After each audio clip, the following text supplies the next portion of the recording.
So continuing with a sort of a general theme that we've been exploring, the topic this morning, my talk this morning is entitled At War with Reality. Um, David Whyte, the Irish, spelled Whyte, an Irish poet who's still living, someone I really admire and love to read, asserts that we humans are, quote, at war with reality 50% of the time. So I want to take a look at that and what he means by that and how that statement resonates within the framework of Buddhist philosophy. You know, Buddhism, of course, as you know, posits that suffering arises from our attachments and our aversions to the way things are. And at the heart of this conflict is this fundamental human desire to shape our experiences according to our wishes rather than accepting the world as it unfolds. You know, we talked about ambiguity the other day, not being able to control how it unfolds, but how much we wish and hope that it unfolds in terms of our preferences, and how when that doesn't happen, we suffer. So this morning, I want to look into the notion, David Whyte's quote, through a Buddhist lens, because I think the Buddhism really speaks to what he was saying very clearly. You know, Buddhism teaches explicitly, it asks us to explore the implications of our resistance to reality and move on a path toward acceptance and greater peace.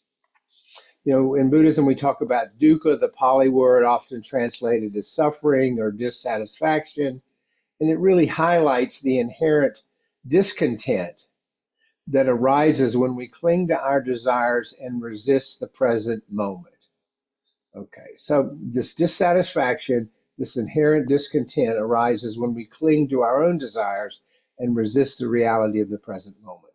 Remember that delusion, also called ignorance, is one of the three poisons that the Buddha taught, which leads to so much of our suffering, the other two being greed and hatred, greed and aversion.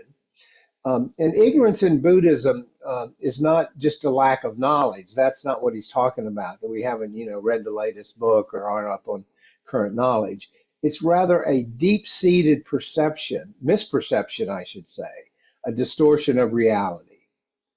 In other words, it manifests as our refusal to see things as they truly are, to see things clearly, which leads us to fabricate a world in our minds that conforms to our desires and pushes away our fears.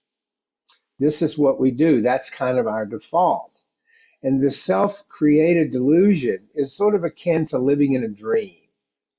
You know, a dream where we mistake the shadows for reality. You may know that quote from Plato. He described it he stated it in the allegory of the cave. We mistake shadows for reality. And this discontent is not just the result of external circumstances. It's really a reflection of our internal struggles, what David Whyte calls our war with reality. Because we construct mental narratives, we make up stories, we create illusions to shield ourselves from the discomfort of impermanence, to deny impermanence, and the discomfort that the suffering that comes from that. We hide from the very truth of existence. We want to put our heads in the sand. And part of this is that we cling to a sense of self that is inherently unstable. You know, it's ever changing. We grasp after a world that aligns with our desires. We try to make that happen. We try to hold on to that. We envision how life should be rather than acknowledging how it is.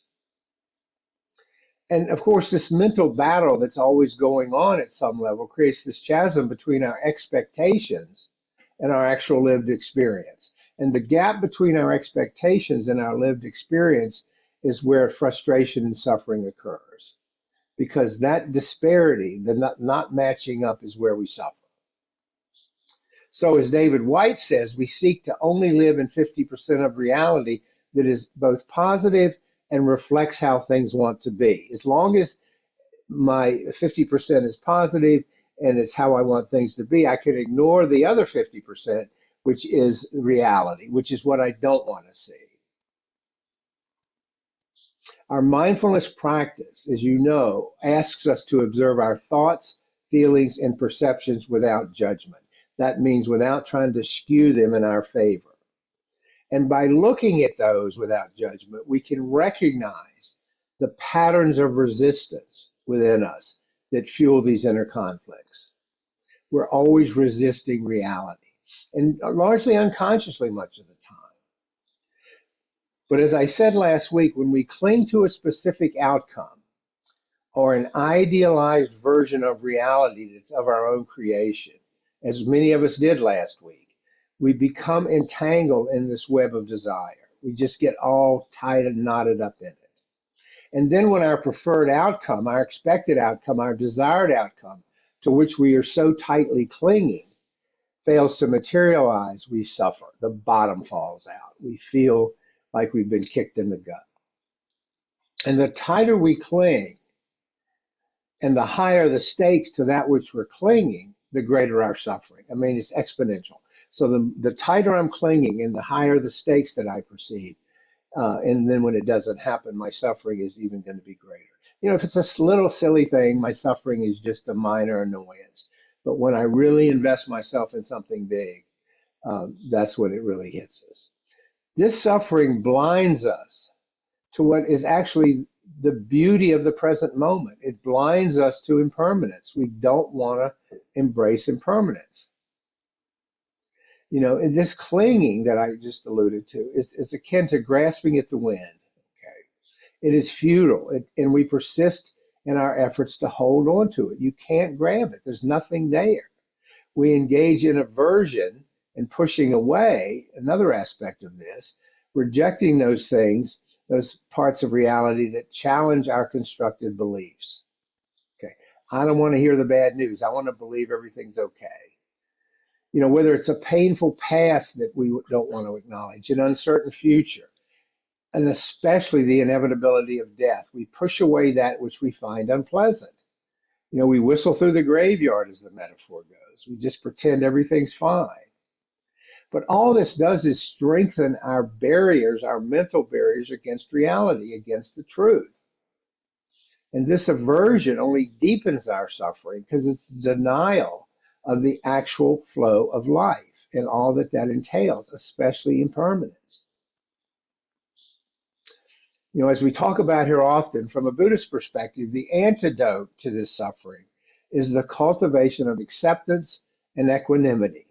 And a big part of acceptance is letting go of the beliefs we really want to hold on to that fit with our version of reality. Now, I don't have to tell you, this is a lot easier said than done, but that is our challenge on this path. And embracing reality in its fullness requires tremendous courage. It is not an easy path. We really have to buckle down and put our noses to the grindstone. And it requires a tremendous amount of self-compassion because we trip up, we mess up, we get caught in these entanglements that I talked about. Now, keep in mind that acceptance doesn't mean resignation. It doesn't mean passivity that we talked about recently. Acceptance is an active, engaged process. It's actively engaging acceptance with life as it is. It is acknowledging and accepting that we cannot control every aspect of our existence and that the very nature of life is change and impermanence. That's the only reality, is that change and impermanence is inevitable.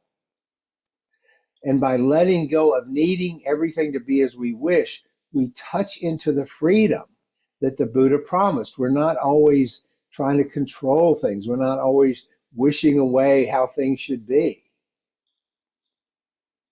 So when we embrace impermanence, we navigate our experience with grace, with wisdom. We recognize that each moment offers its own wisdom, whether or not it aligns with our desires. Meaning that we don't have to like that which we seek to accept. We don't confuse acceptance with liking. Much of what we're asking ourselves to accept, in fact, we won't like, especially the aversive aspects of it. But we hold our noses and accept the undesired outcome. It's just the way things are. And this practice of compassion that we talk about so much, both for ourselves and others, plays a crucial role in resolving these inner conflicts. It creates a more of a softness with which to let go and accept. Because when we extend compassion to ourselves, we acknowledge our struggles without judgment. We do not beat ourselves up for these struggles, which allows space for healing and growth. So, self compassion is an important part of accepting our struggles, of accepting these challenges. And similarly, when we cultivate compassion for others, it really helps us see that we're all in the same boat, the shared nature of our human experience, this interconnectedness that's so lacking in our culture, but which dissolves the very barriers that are creations of our own minds. We create these barriers. We do the othering. Oh, we're good, they're bad. We're happy, they're sad. They're this, we're that. This compassion for others fosters a greater sense of unity and understanding that transcends our ego driven, selfish individual desires. And I think David White's observation about reality is a poignant reminder of the human condition, that our propensity to resist reality is a major source of suffering. It's a major source of division between people. And we do it at least 50% of the time. But the good news is, through the lens of Buddhism, we are offered a pathway toward liberation from this suffering. We have to make an intention to do it. It requires effort to do it. It requires courage to do it. But by embracing mindfulness, acceptance, and compassion, we literally transform our relationship with reality. We see the world clearly without all this distortion and illusion. And we find peace in the moment rather than waging war against it in the moment. Now, our suffering in all of this is not a sign of weakness. It's not a sign of neurosis or poor coping strategies. It is an unavoidable part of the journey of life. Because ultimately, this journey toward acceptance is not about relinquishing our desires. It's that seeing we come to see that our suffering is not a burden to be avoided. It is a teacher guiding us toward deeper understanding and liberation to accept our desires, not necessarily acting on them. It's about understanding the transient nature, the profound beauty, and I really believe this, that lies within this ever-changing, impermanent fabric of existence, which we learn to observe with awe. I mean, this is where we open to the reality of everything, the beauty of everything. We experience the beauty and the awe of the world when we're not bogged down in all these illusions. In this way, we learn to see things not as we wish, but as they truly are in their totality. And in doing so, we find a deeper sense of fulfillment and peace, as well as the freedom that comes with reduced suffering. So that's embracing all of reality, not just the 50%.